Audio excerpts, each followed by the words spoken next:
में border fencing की जा रही थी। इसी दौरान बांग्लादेश के बॉर्डर गार्ड जवान वहां सामने आ गए और उस फेंसिंग को हस्तक्षेप करने लगे।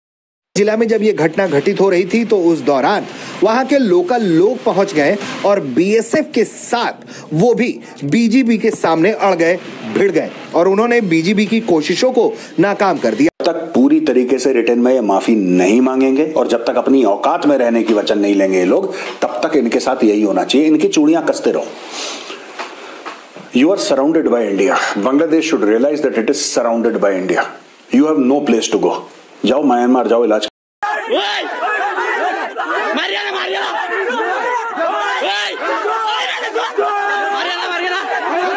वो चीजें गई, सिचुएशन गई और जैसे ही वहां पर गया, लोगों ने जो वहां पर लोकल खेती बाड़ी कर रहे थे और जो लोग लोकल विलेजेस थे, उनमें देखा कि यार ये तो इतने सारे आके बीएसएफ वालों को तंग कर रहे हैं और ये जो फेंसिंग है उसका काम रोकने की कोशिश कर रहे हैं। Before the BSF reinforcement could get there, ये लोकल लोग ही वहां पर इतने सारे आ गए डंडे शंडे लेके कि बॉर्डर गार्ड्स को वहां से भागना पड़ा। खैर उस टाइम तक तो रीइंफोर्समेंट भी आ गई।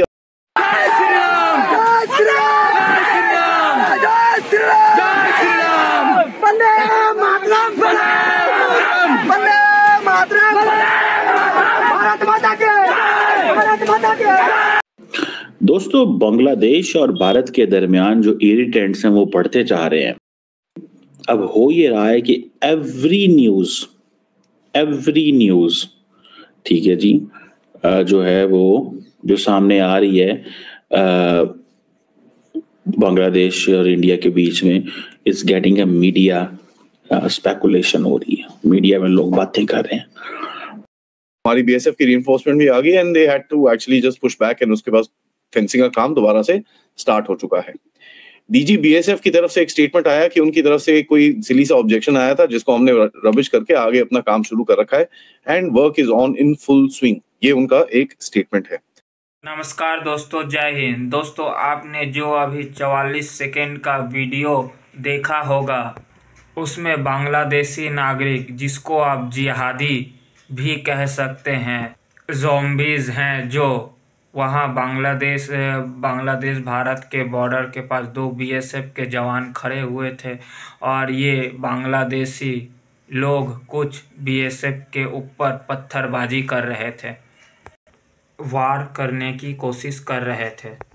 क्योंकि इसके पीछे का रीज़न ये था, इसके पीछे का एक्चुअल रीज़न ये था जो बताया जा रहा है। भारतीय सेना मार्किंग करने गई थी कि कहाँ तक भारत की सीमा है और इसे मार्किंग करने गई थी, क्योंकि भारत ने शुरू कर दिया है फेंसिंग करना त्रिपुरा वाले रीजन में या ऐसे रीजन में जहाँ से बांग्लादेशी घुसपैठ करते हैं। फेंसिंग नहीं था तो दोस्तों ये ऐसे ही आ जाते थे और भारतीय सीमा में घुस जाते थे, तो उसे मार्क करने गए थे भारतीय सेना।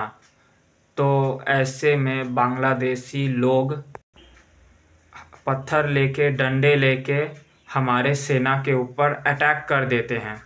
हमारी सेना के पास गन होते हुए भी उन्होंने संयम बरता और बांग्लादेशी जो गार्ड था उसने भी बीच बचाव करना शुरू किया।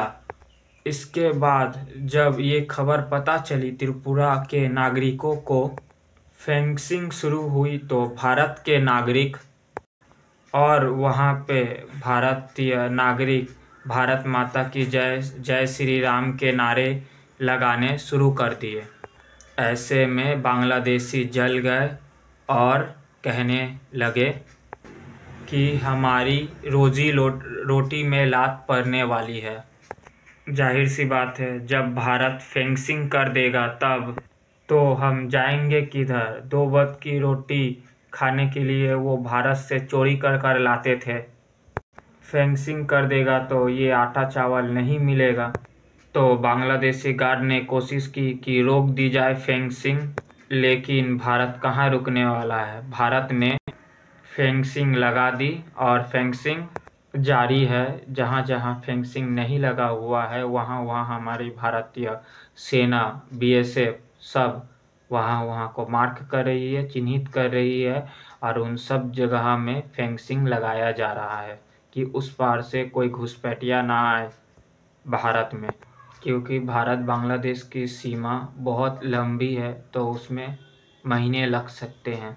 तो दोस्तों, वीडियो अगर अच्छी लगी हो तो वीडियो को लाइक, कमेंट, शेयर जरूर करें। जय हिंद, जय भारत। ने ये भी लिखा है कि जब भी देश की एकता की बात आती है, राष्ट्रीय सुरक्षा की बात आती है, तो लोग सब कुछ भूलकर एक साथ आ जाते हैं। और जिस तरह से लोगों ने भारत माता की जय, वंदे मातरम, जय श्री राम के नारे लगाए, वो बताता है कि उनका जोश कितना हाई है।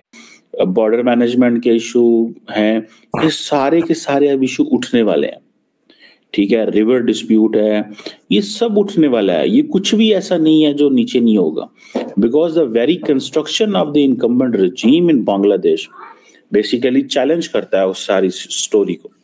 जैसे इंडिया के सारे स्ट्रक्चर चैलेंज करता है ना जो वहां पे है, इसी तरह बांग्लादेश का स्ट्रक्चर भी सारा चैलेंज करता है। सो इट्स ऑल, ये जो आइडियोलॉजिकल बेसिस पे चीजें हो रही हैं, ये वो थोड़ा सा इसमें शोर मचेगा और ये इसमें वो मसला आएगा।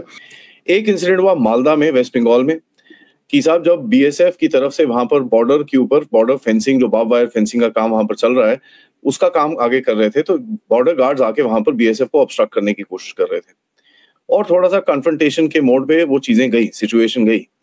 और जैसे ही वहां पर गया, लोगों ने जो वहां पर लोकल खेती बाड़ी कर रहे थे और जो लोग लोकल विलेजेस थे, उनमें देखा कि यार ये तो इतने सारे आके बीएसएफ वालों को तंग कर रहे हैं और ये जो फेंसिंग है उसका काम रोकने की कोशिश कर रहे हैं। Before the BSF reinforcement could get there, ये लोकल लोग ही वहां पर इतने सारे आ गए डंडे शंडे लेके कि बॉर्डर गार्ड्स को वहां से भागना पड़ा। खैर उस टाइम तक तो रीइंफोर्समेंट भी आ गई और हमारी बीएसएफ की रीइंफोर्समेंट भी आ गई and they had to actually just push back and उसके बाद फेंसिंग का काम दोबारा से स्टार्ट हो चुका है। डीजी बीएसएफ की तरफ से एक स्टेटमेंट आया कि उनकी तरफ से कोई सिली सा ऑब्जेक्शन आया था जिसको हमने रबिश करके आगे अपना काम शुरू कर रखा है and work is on in full swing. ये उनका एक स्टेटमेंट है।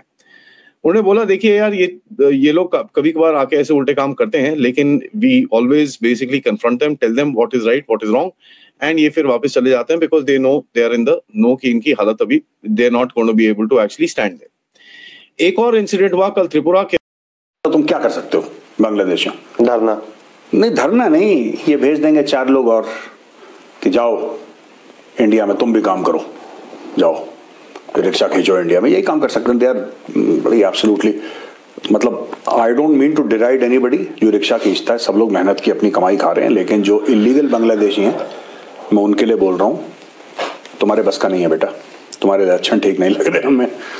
सर, बांग्लादेश की पॉलिटिक्स जो चल रही है अभी के टाइम पे और जो शेख हसीना की स्थिति है, जैसे वो इंडिया में एग्जाइल में बैठी हुई है, इसका कोई फ्यूचर है? मतलब क्या फ्यूचर होगा? इनका कोई फ्यूचर नहीं है। इनका देखिए, मैं एक बात बताता हूँ, बांग्लादेश का पास्ट में भी फ्यूचर नहीं था। जब बांग्लादेश बना 16 दिसंबर 1971, तब भी इसका फ्यूचर नहीं था। इनके 5-6 साल के अंदर ही मिलिट्री कू होने लगे। Bangladesh has lift off IMF aid, जैसे पाकिस्तान IMF एड पे पलता है, बांग्लादेश भी IMF एड पे पला है। IMF एड का सर अभी चल गया, अभी IMF ने इनसे बोला था कि अपने वैट में सुधार करो तो हम आपको कुछ पैसे इनको रिलीज करने थे सर। IMF से पैसे ले रहे हैं, आपको पता है सर। उसने बोला तो इन्होंने बढ़ाया, वैट बढ़ा दिया इन्होंने अपने देश में सर। कितना कर दिया इन्होंने? करीब 43 प्रोडक्ट्स पे बढ़ाया सर, परसेंटेज 30 या ऐसा कुछ, मुझे एग्जैक्टली नहीं पता है, मैं डाटा इसलिए कोट नहीं करूंगा, याद नहीं मुझे। कुछ खास गुड्स पे बढ़ाया, लग्जरी कुछ लग्जरी गुड्स पे बढ़ा दिया सर। लग्जरी तो है नहीं, पैसे तो है नहीं वहाँ पे लोगों के पास। वो कह रहे हैं कि हम पैसे वालों को टारगेट करने के लिए उनसे लेंगे, आम जनता को नहीं परेशान करेंगे, लेकिन दाम बढ़ाएंगे। पैसे वालों को, पैसे वाले हैं कौन बांग्लादेश की तरह? ये भी तो हमें पता लगाओ कि ये लोग पैसे वाले हैं। देखो बात ये है कि इनका इलाज हो रहा था भारत में सस्ते में, ठीक है, इनको बहुत फैसिलिटी मिल रही थी इंडिया में आने से, बहुत ज्यादा इलाज सस्ते में हो रहा है, ये रहना सस्ते में, सब कुछ इंडियन गवर्नमेंट ने बहुत कुछ करा इन लोगों के लिए। लेकिन यार कुत्तों को ना घी हजम नहीं होता, डॉग्स कैनॉट डाइजेस्ट देसी घी, उनको पेट में मरोड़ पड़ जाती है, इसीलिए इनको भी मरोड़ पड़ गई पेट में और इन्होंने हिंदुओं के मंदिर जलाना शुरू कर दिया। अच्छा, सब बंद करो, इनका सब बंद, का पानी दाना सब। मुझे तो ये समझ में नहीं आ रहा इनके लिए चावल क्यों भेजा, चावल वाल सब भूखा नंगा नाचने दो इनको, दे डिजर्व इट। वो जो वैट बढ़ाया सर, मैंने नोट्स बनाए थे तो मैं वही चेक करने लगा, 7 से 15% का बढ़ाया है ब्रांडेड चीजों पे, ब्रांडेड आउटलेट्स पे बढ़ाया है इन्होंने। बट द पॉइंट इज कि IMF ने इनसे बोला कि आपको 4.7 बिलियन का जो पैकेज है अगर वो चाहिए तो आप 7 से 15% लगभग आप सभी चीजों पर बढ़ाओ वैट। इन्होंने कहा कि हम अपना IMF का पैसा हमें नहीं चाहिए, हम अपना राजस्व बढ़ाएंगे। इसके लिए हम ब्रांडेड आउटलेट्स पे वैट 7 से 15% अलग अलग बढ़ा दे रहे हैं। ये चीज है। तो सर ये है कि ये IMF को अब ये आंखें दिखा रहा है जैसे पाकिस्तान दिखा रहा था। हाँ, पाकिस्तान ने कभी IMF को आंखें नहीं दिखाई। पाकिस्तान बयान, और ये भी बयानबाजी जो है ना, इसने IMF को मना नहीं करा बांग्लादेश ने कि हम तुमसे पैसा नहीं लेंगे। नहीं, उन्होंने बोला है कि हम खुद भी कोशिश कर रहे हैं अपना राजस्व बढ़ाने की। राजस्व बढ़ना नहीं है भाई, राजस्व कब बढ़ता है? आपका जब प्रोडक्शन बढ़ता है, देखो सिंपल सी बात है, आप कुछ कमाओगे तभी ना खर्च करोगे। आपकी कमाई तो बंद हो गई जी। आज की तारीख में ये चावल क्यों इकट्ठा कर रहा है दुनिया भर से? क्योंकि उनको ऐसा लग रहा है कि ऐसा ना हो फिर मानसून में फिर बाढ़ आ जाए और फिर हम लोग डूब जाएं। They are preparing for the oncoming monsoons.